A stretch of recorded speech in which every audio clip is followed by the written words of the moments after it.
Hello guys, magandang gabi. Sa ngayon, mag-unbox pala tayo ng National ID dahil after 1 year, no?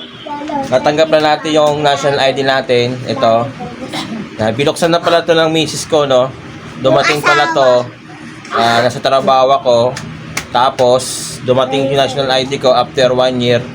Kaya sa lahat ng hindi pa nakakatanggap ng National ID, yan.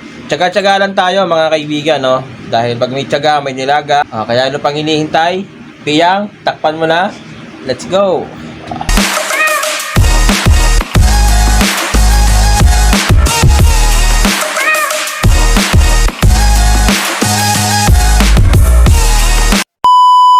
Yan, sa ngayon mga kaibigan, ito na yung aking National ID. Ano ba ang makikita dito? Siyempre, yung nakalagay dito sa sobre, ayan, Philippine Statistic Authority. Yan, ito siya. Ngayon, binuksan na pala ito ng asawa ko, no?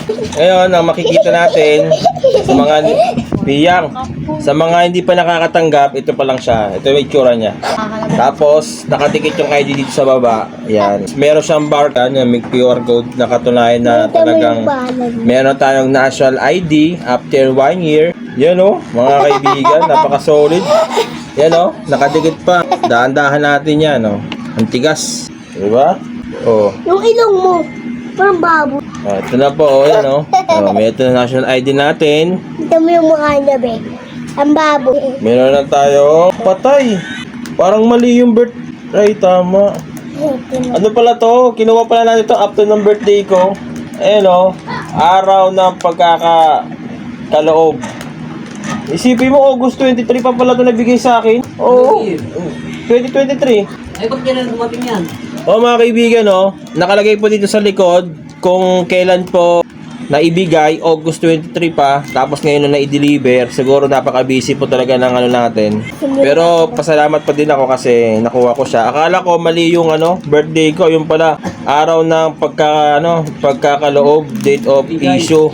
Oh. August 23, no? Yan. Meron na tayo, ha. Simpleng unbox lang to, mga kaibigan.